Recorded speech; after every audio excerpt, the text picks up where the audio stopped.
नमस्कार। राजस्थान में विधानसभा उपचुनाव में कांग्रेस ने अब की बार गठबंधन नहीं किया है। जी हां, गठबंधन ना होने से 3 सीटों खीवसर, सलूंबर और चौरासी में सीधे सीधे त्रिकोणीय चुनावी मुकाबला हो गया। इसके अलावा झुंझुनू में भी पूर्व मंत्री राजेंद्र गुढ़ा ने निर्दलीय नामांकन फॉर्म भरकर कांग्रेस और बीजेपी दोनों ही पार्टियों की मुश्किलें बढ़ा दी हैं। त्रिकोणीय समीकरण कर दिया है। ये चारों सीटें चुनावी चक्रव्यूह हैं, क्योंकि गठबंधन के साथ ही क्षेत्रीय समीकरणों में भी टूट फूट हो गई है। गठबंधन न होने पर कांग्रेस के लिए मुश्किलें ज्यादा हैं। आदिवासी बाहुल्य क्षेत्र की 84 और सलूंबर सीटों पर कड़ा मुकाबला हो गया है। उदयपुर की सलूंबर सीट पर कांग्रेस ने पूर्व प्रधान रेशमा मीणा को प्रत्याशी बनाया। 4 बार के पूर्व कांग्रेस सांसद और सीडब्ल्यूसी सदस्य रहे रघुवीर मीणा का टिकट काटने पर सलूंबर कांग्रेस में विरोध शुरू हो गया। ब्लॉक और मंडल अध्यक्षों ने इस्तीफा दे दिया। उपचुनाव वाली 7 सीटों में से केवल 1 सीट सलूंबर ही पिछली बार बीजेपी के पास थी।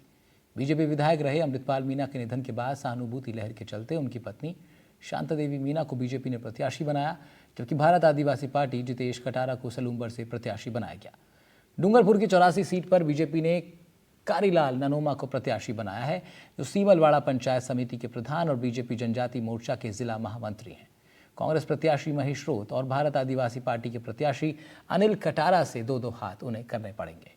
84 में बीएपी की भी मुश्किलें कम नहीं हैं। टिकट दावेदार और पार्टी के प्रदेश सह संयोजक पोपट खोखरिया की नाराजगी के बाद भले ही उन्हें मना लिया गया हो, लेकिन चिकली पंचायत समिति के प्रधान शर्मिला के पति बादामीलाल ताबियाड़ ने निर्दलीय नामांकन भरकर ताल ठोक दी है। बीएपी ने जनप्रतिनिधि चयन प्रणाली के तहत शिक्षा तो रहेगा ही रहेगा, स्वास्थ्य। अब बीजेपी नेताओं के अलावा खुद सीएम भजनलाल शर्मा ने इस सीट पर पूरा फोकस बनाया हुआ है। आदिवासी बेल्ट में इस महत्वपूर्ण सीट को जीतकर बीजेपी दक्षिण राजस्थान में बीएपी यानी भारत आदिवासी पार्टी का प्रभाव खत्म करना चाहती है। सबसे हॉट सीट खीवसर बनी हुई है, जहां आरएलपी सुप्रीमो हनुमान बेनीवाल ने अपनी पत्नी कनीला बेनीवाल को टिकट दिया है। पिछले 16 साल से सीट बेनीवाल परिवार में है। बेनीवाल को पिछले चुनाव में कांटे की टक्कर दे चुके बीजेपी के रेवंत राम डांगा को फिर बीजेपी ने टिकट दिया। कांग्रेस ने इस कमजोर सीट पर रतन चौधरी को उतारकर महिला कार्ड खेला है। दूसरी ओर शेखावटी की झुंझुनू सीट पर पूर्व मंत्री राजेंद्र गुढ़ा के निर्दलीय नामांकन भरने से मुकाबला और रोचक और त्रिकोणीय हो गया। गुढ़ा पिछली गहलोत सरकार में मंत्री थे। पायलट खेमे में जाने के बाद उन्होंने लाल डायरी को लेकर पूर्व सीएम गहलोत पर जमकर जुबानी हमला बोला, जिसके बाद उनसे मंत्री पद छीन लिया गया। पार्टी से भी उन्हें बाहर होना पड़ा। बीजेपी ने झुंझुनू में राजेंद्र भांबू और कांग्रेस ने ओला परिवार पर भरोसा जताया। विधायक से सांसद बने ब्रजेंद्र ओला के बेटे अमित ओला को प्रत्याशी बनाया गया। हालांकि राहत की बात यह है कि बसपा ने उपचुनाव में उम्मीदवार नहीं उतारा, तो कांग्रेस के पास मौका है वोट बैंक अपनी तरफ साधने का। सबसे बड़ा मुद्दा में इसी पर चर्चा करेंगे कि आदिवासी बाहुल्य दोनों सीटों पर आदिवासी किसके साथ हैं। जाटलैंड मानी जाने वाली खीवसर और झुंझुनू सीटों पर जाट किसके साथ है। बसपा के उम्मीदवार न उतारने से दलित वोटर किसका साथ देगा। अन्य जाति और समाजों के मतदाता किसके साथ चुनावों में हैं।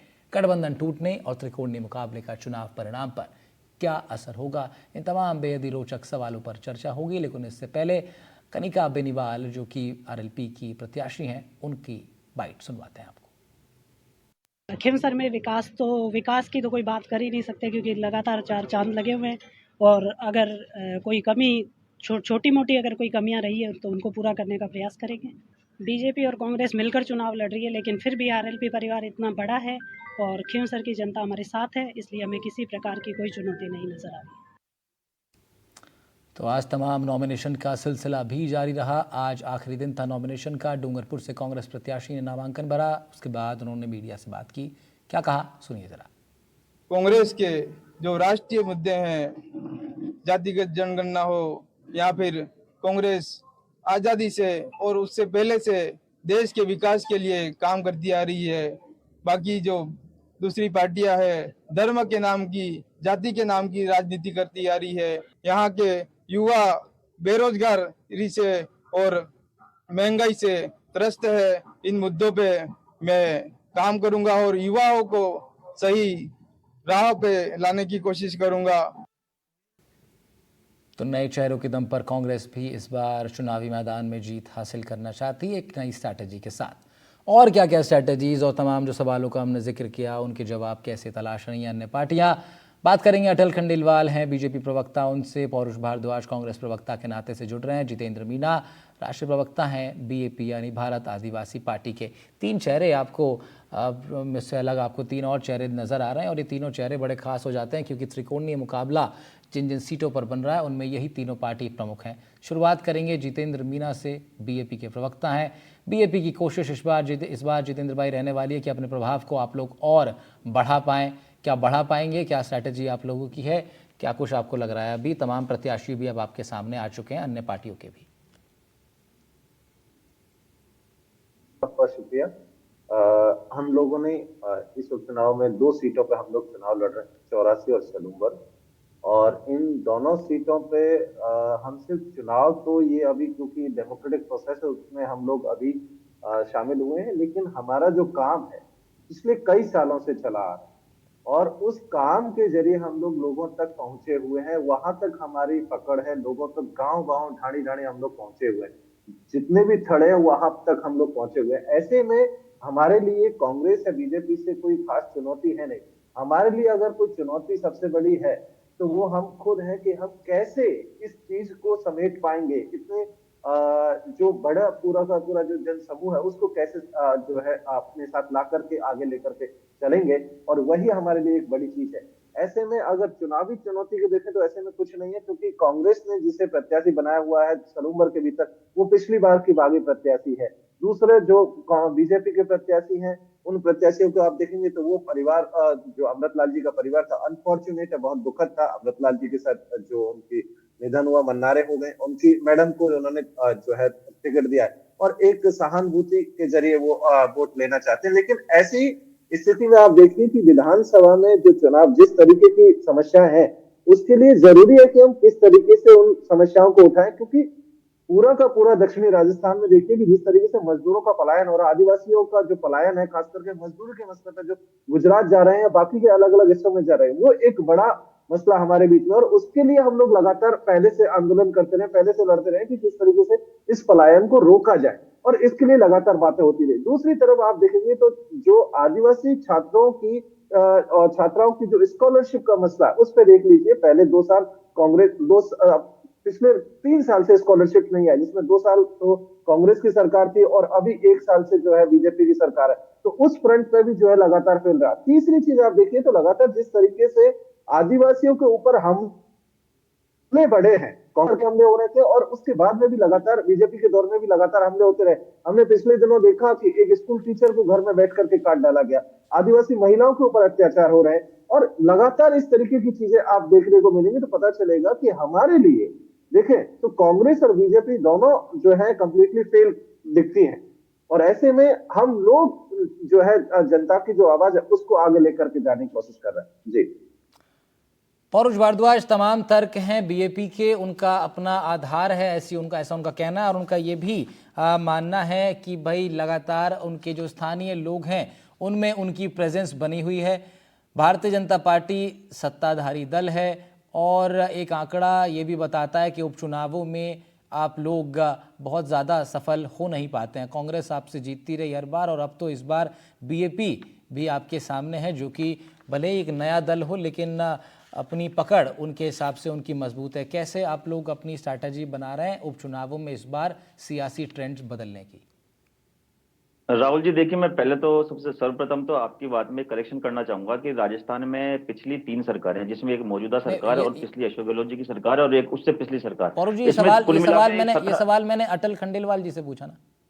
नहीं, वो आपने नाम शायद पौरुष जी का लिया था। अच्छा, वो मेरा नाम लिया था। ठीक है। सत्ताधारी दल, लेकिन सत्ताधारी दल से हमको समझना है कि इस वक्त सत्ता में कौन विराजमान है। ठीक है, माफी चाहूंगा। अटल खंडेलवाल, देखिए अब देखिए भारद्वाज जी, इशू पहले तो बाप पार्टी में एक बड़ी अच्छी प्रवक्ता है, उन्होंने बड़ी अच्छी बात बोली।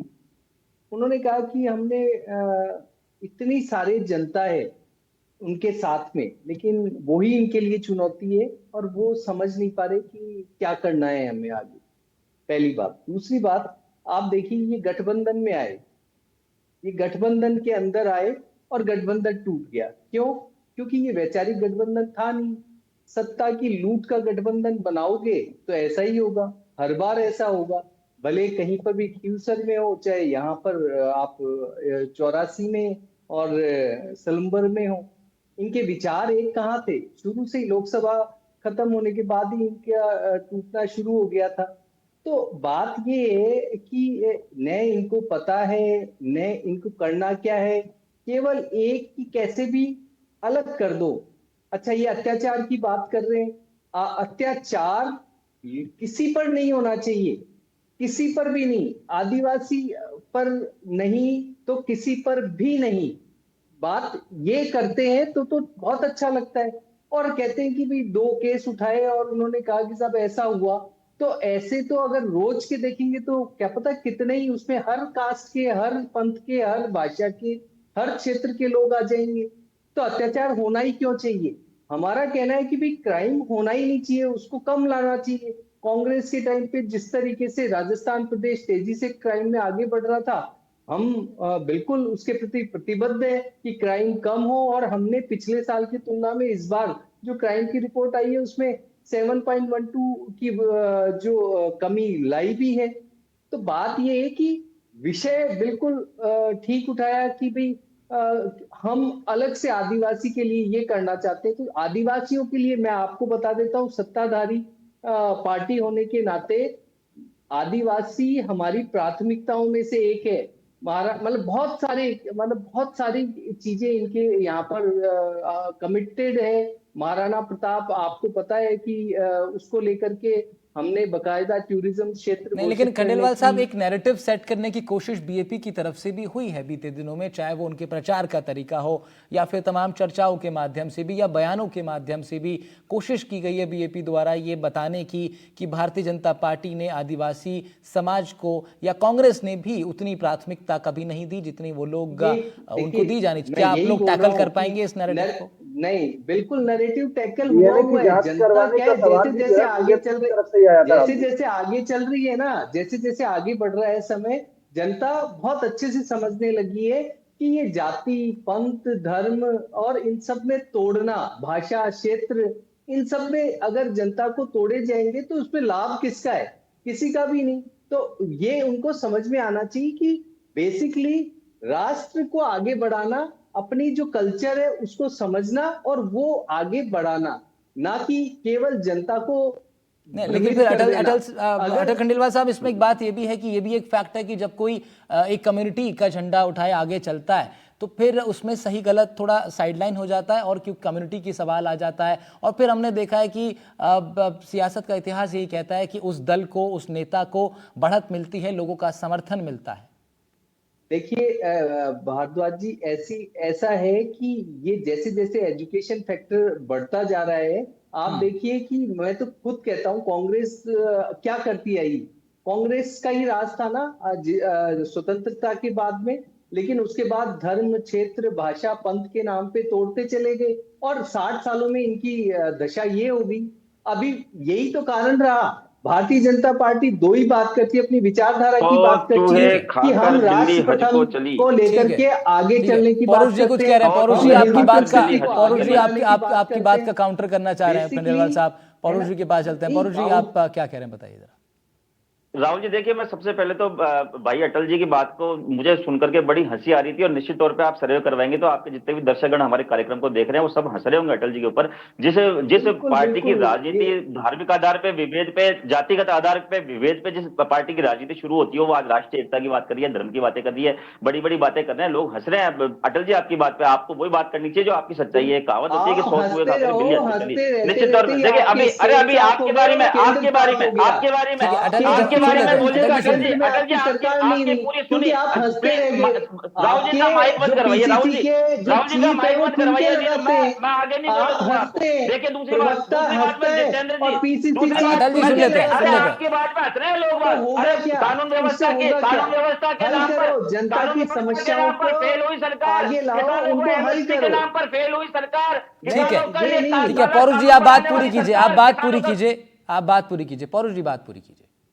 भारतीय जनता पार्टी की स्टाइल होती है कि बीच में विघ्न डालते हैं लोग ताकि सामने वाला इनकी पोल नहीं खोल पाए। मैं आपसे बात करना चाहूंगा, पहले जितेंद्र जी की बात का जवाब देना चाहूंगा। जितेंद्र जी की बात से हंस रहे थे जितेंद्र तो जी की बात मैंने से ऐसा किया पौरुष जी। अरे आप बिल्कुल हंस रही है हंस लोग, रहे आप थे सर्वे करवाइएगा, लोग हंस रहे हैं मुद्दा आपकी बात पे। बताइए, आप जब जाति अपनी और धार्मिक एकता विचारधारा की, बताइए, अपनी राष्ट्रीय एकता की नीतियां बात करते हैं तो बताइए, लोग हंसते हैं मेरे आपके को कोई ऊपर। अरे परेशानी लोग नहीं। हंसते हैं आपके ऊपर, आपने जो सर्कल चला है उस पर भी हंसते ठीक हैं है और आपकी पौरुष जी, बातों पे आप भी हंसते हैं। तथ्यात्मक आप तथ्यों पर रह के बताइए किस मैं तरीके से उपचुनावों में देखिए बीजेपी के तमाम बिल्कुल दावों को आप लोग खोखला साबित कैसे कर पाएंगे ग्राउंड पे? हाँ मैं बिल्कुल। अच्छी बात को कहना चाहूंगा। देखिए अभी अभी भाई जितेंद्र जी ने बातें करी कि भाई राज्य के अंदर आदिवासियों, इनके खास करके जो आदिवासी इलाके हैं वहां पे अत्याचारों की संख्या बढ़ी है। निश्चित तौर पे मैं इस बात से सहमति व्यक्त करता हूं, परंतु देखिए मैं आपको इस बात को कहना चाहूंगा कि जनता ने जब लोकसभा 5 चुनाव साल हुआ, आपकी जब हमारे सरकार सांसद रही है नरेंद्र, पूर्व अरे में, अरे अटल जी चुप हो जाओ, अरे अटल जी सहमति सुनने दे दो रहे हो लोगों ना। को यार, अरे कब तक हल्ला मचाओगे? प्लीज राहुल जी का माइक बंद करवाइए। बीजेपी वालों की बहुत बड़ी बीमारी है, सच्चाई सुन के ठीक बौखलाते है हैं पौरुष जी, लोग। ये ऐसे आप लगते हैं जैसे कोई कटे कटे पौरुष हुए जी पे आप कोई भी नमक अपनी की बात मिर्ची पे रहिए लगाता ना, है तो अभी आदमी पौरुष उछलता जी है, आप भी वैसे अपनी उछलता है बात पे सच्चाई सुन रहिए। मैं आप सही सही मैं बात इस कर रहे बात हो। मैं इस बात को मैं अरे मदन जी ने क्या कहा था, डीएनए चेक करवाने की बात की थी ना, आदिवासियों को भूल गए आप लोग। राहुल जी मैं इस बात को कहना चाहूंगा, आदिवासी अत्याचारों पे जो बात इन्होंने जितेंद्र जी ने कही, निश्चित तौर पे ये बात सही है। पूरे सिर्फ आदिवासी इलाकों की नहीं, पूरे राजस्थान की कानून व्यवस्था चौपट है। हमारी सरकार पे जो कानून व्यवस्था का आरोप लगा के लोग सरकार में, आज स्थिति हो गई कि 2 साल की बच्ची से लेकर के 60 साल तक की वृद्धा सुरक्षित नहीं है। यहाँ पे मुख्यमंत्री को जान से मारने की धमकी मिलती है। यहाँ पे महिला आईपीएस की जासूसी उसी के खुद के सहकर्मी करते हैं, और वो कौन अपराधी करवाता है वो अभी भी जांच का विषय है, उसका अभी तक ठीक है राज्य की पौरुष जी, जनता के एक सामने सवाल मैं कोई ऐड कर रहा हूं, निष्कर्ष बस नहीं एक निकला। सवाल मैं ऐड कर रहा हूं, फिर आप उसका जवाब एक दीजिएगा। मैं एक सवाल ऐड कर रहा हूं। भारतीय जनता पार्टी को आप तमाम केंद्रीय मुद्दों पर भी घेर सकते हैं क्योंकि वो सत्ता में है, वहां पर भी आप उनका घेराव कर सकते हैं, आपके पास वहां पे एक प्लस पॉइंट है। बीएपी को कैसे आप लोग घेरेंगे? उनके साथ अभी गठबंधन में आप लोगों ने चुनाव लड़ा है, थोड़ा इस पर बात कर लेते हैं। बीएपी क्योंकि इस त्रिकोणीय मुकाबले में एक सेंटर पॉइंट बन करके सामने आ रही है। बिल्कुल राहुल जी, मैं आप ही की बात का जवाब देने वाला था। मैं आपसे इस बात को कहना चाह रहा हूं कि निश्चित तौर पे जो गठबंधन नाम की जो चीज थी वो हमारी लोकसभा चुनाव के लिए थी। राज्य के अंदर जो है हम लोग सब स्वतंत्र रूप से हमारे अपने अपने अपने अपना चुनाव लड़ रहे हैं। देखिए आपने जो चुनौती की बात की, और मैं जितेंद्र जी की बात से सहमत होते हुए उसमें अपनी एक बात ये ऐड करना चाहूंगा कि देखिए आदिवासी इलाके की जनता वाकई में परेशान है, परंतु बीएपी पार्टी के बारे में वो इस बात को जानते हैं कि जब इनके एकमात्र सांसद बने, उन्होंने लोकसभा के अंदर क्या मुद्दे उठाए मुझे बताइए आप। लोकसभा में ये लोग वहां की जनता की मांगे उठाने में विफल रहे, और एक पार्टी जो वहां पे अगर राजस्थान की खास करके आदिवासी इलाके की जनता को अगर अपने लिए न्याय चाहिए तो वो इस बात को समझता है कि आदिवासियों के मामले में सबसे पुरानी पार्टी कांग्रेस पार्टी है, जिसने आदिवासियों को चाहे आरक्षण के रूप में न्याय दिया हो, चाहे उनके साथ खड़े रह करके हर प्रकार की सुख दुख में उनके साथ खड़े रहे हो। इस बात को आदिवासी जनता समझती है कि आज राज्य में प्रमुख विपक्षी दल कांग्रेस है, अगर वहां पे उनके ऊपर कोई अत्याचार होता है तो कांग्रेस पार्टी के 70 से अधिक विधायक जो है विधानसभा में खड़े होकर के सरकार को घेरने की स्थिति में 1 या 2 विधायकों के दम पे सरकार नहीं झुकती। इस बात को हर व्यक्ति समझता है। दूसरी बात ठीक है, देखिए आप ठीक है, एक सेकंड पौरुष जी, ये एक स्ट्रांग पॉइंट है, ये एक स्ट्रांग पॉइंट है जो आपने उठाया जितेंद्र मीना साहब।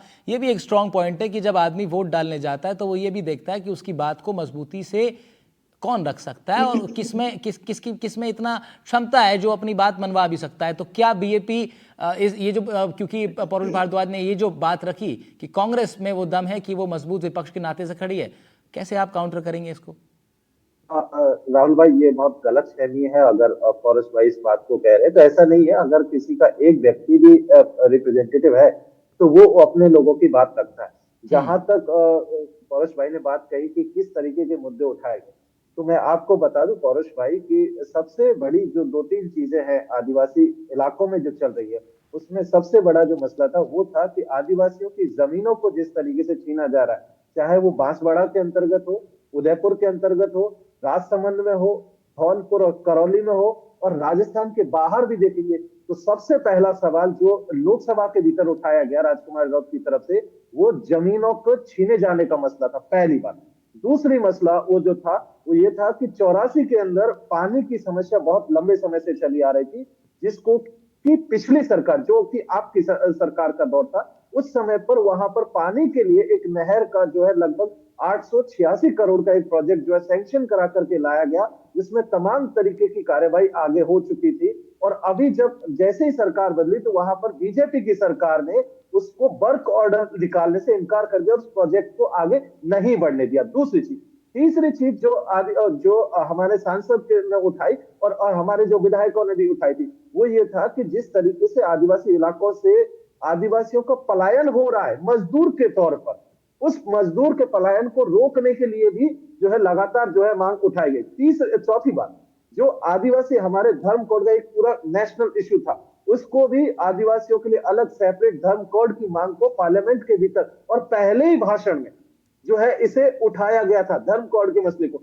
अब इसके अगले हिस्से में आते हैं, 3 केंद्रीय विद्यालयों की मांग जो है जोर और के लिए जो है हमारे जो एजुकेशन मिनिस्टर है सेंट्रल गवर्नमेंट में, उसके यहाँ पर उठाए गए जो कि लेटर्स के थ्रू जो कार्यवाही हो, वो एक चीज हुई। इसके साथ साथ अगर हम लोग देखें तो और भी जो प्रधानमंत्री जो बालिका विद्यालय और उन सब का जो मामला था, उन सबको भी हम लोगों ने अपने इलाकों में लाने की कोशिश की और उसके लिए भी पत्राचार हुआ और उसके लिए भी ठीक हमारे है। फेवर में चिट्ठी आई ठीक है। है। तो हम अगर बात करें कि किस तरीके से हम लोग काम कर रहे हैं, ये बात सही है कि हाँ भाई हम आज की तारीख में सरकार में नहीं, हम उस स्थिति में भी नहीं है सरकार फॉर्म कर पाए, लेकिन हमारे जो रिप्रेजेंटेटिव है, जितने लोग हमारे पास हैं, वो तमाम लोग लगातार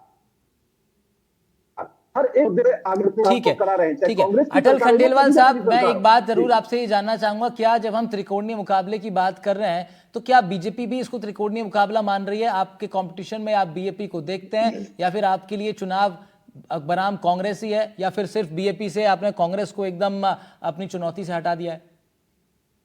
नहीं, हम देखिए क्या है, चुनाव के अंदर जो भी लड़ रहे हैं वो सारे ही हम तो सक्षम मानते हैं कि भी ठीक है, लेकिन हम ये जरूर मानते हैं कि हम तीनों को, मतलब जो भी दोनों पार्टियां हैं, वो उन लोगों से इसलिए हमेशा विनिंग पोजीशन में रहेंगे कि हम काम करते हैं, हम बांटने की राजनीति नहीं करते, पहली बिल्कुल। बात। आप वहाँ पे दूसरी बात, डीएनए हम चेक फॉल्स करवाने की कमिटमेंट किट नहीं, लेके आप जाएंगे बोल मदन दिलावर जी को अभी आपका आप क्या स्टार कह रहे थे, प्रचारक बना करके वहाँ अभी पे क्या कह डीएनए रहे चेक थे, करवाने की किट लेकर के है ना? जाइएगा। वहाँ पे अच्छा, अभी जितेंद्र जी रही ने बात, बताया हम कि उनके बांटने जो की बात स्कीमें थी नहीं वो कर रहे। आपने सरकार दूसरी बदलते ही बात, आपने बंद कर दी। वहाँ जितेंद्र पे जी कह रहे हैं कि आपकी जमीन तीसरे चली नंबर पे जाती जाने है वाली है। पौरू जी सुन आदिवासी। लेते हैं, तीसरे नंबर पे जाएंगे वहाँ पर आप। सुन लेते हैं पौरू जी, सुन लेते हैं। जी जी जी। तो है ना, बेसिकली इशू क्या आता है कि ये बांटना जैसा वो संबंध है नहीं।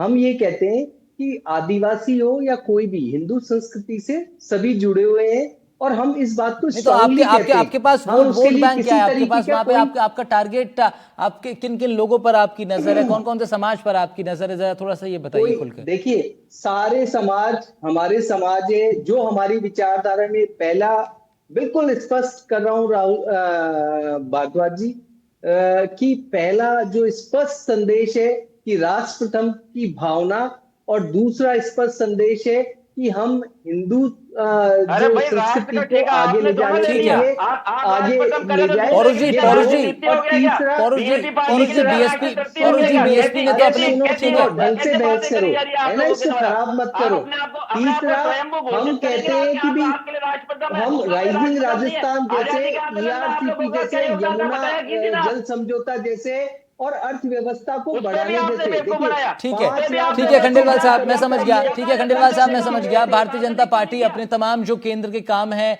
प्रधानमंत्री से संबंधित या नई सरकार बिल्कुल। राजस्थान में उनसे संबंधित, आप उन कामों को लेकर के जाएंगे। ठीक है पौरू पौरू साहब, ओएमयू पूछिए, ओएमयू सार्वजनिक क्यों नहीं किया इन्होंने अभी तक?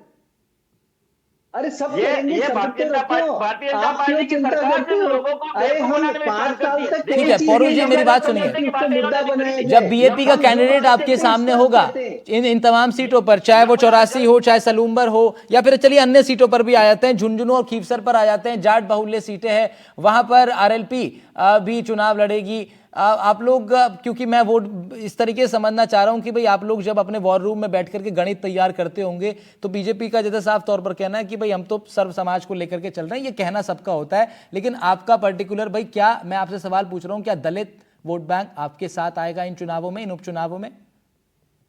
मेरे से है ना निश्चित सवाल। तौर पे देखिए पौरू जी से पूछ रहा हूं।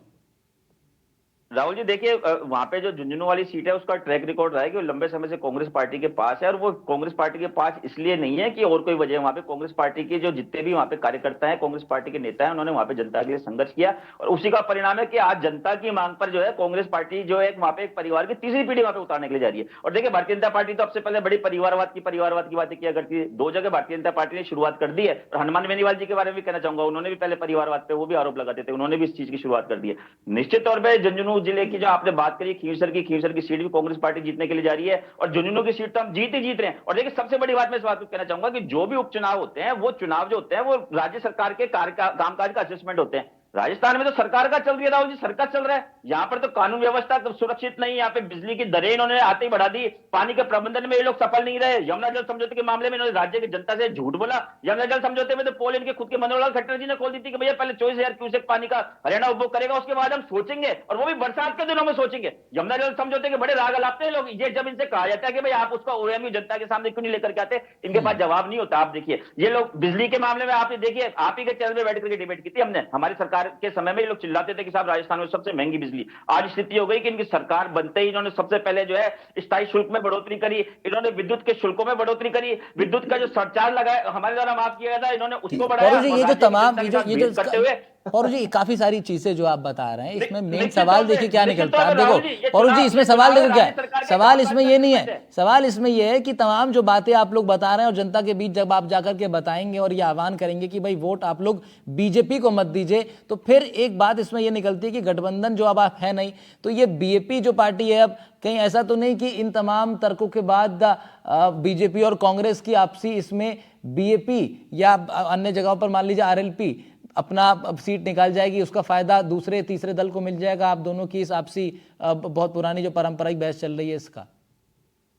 राहुल जी देखिए, मैंने इस बात को कहना चाह रहा हूं कि आज मीडिया का युग है, सोशल मीडिया का युग है। मतदाता हम लोगों से कहीं बहुत ज्यादा समझदार है। मतदाता भारतीय जनता पार्टी की सरकार को 1 साल के अंदर परख चुका है, इसको 11 लोकसभा चुनाव में जवाब दे चुका है, इसको पहले एक विधानसभा चुनाव में जवाब दे चुका। अब चूंकि मतदाता के पास वैकल्पिक तौर पर कांग्रेस पार्टी ही वो मजबूत पार्टी बचती है जो कि विपक्ष के नाते जनता की आवाज को ठीक विधानसभा में बुलंद है, ठीक करने है। की स्थिति जितेंद्र में और मीना संसद साहब, के अंदर भी गठबंधन बुलंद ना करने- करके क्या आप लोगों ने बीजेपी को एक प्लस पॉइंट दे दिया है?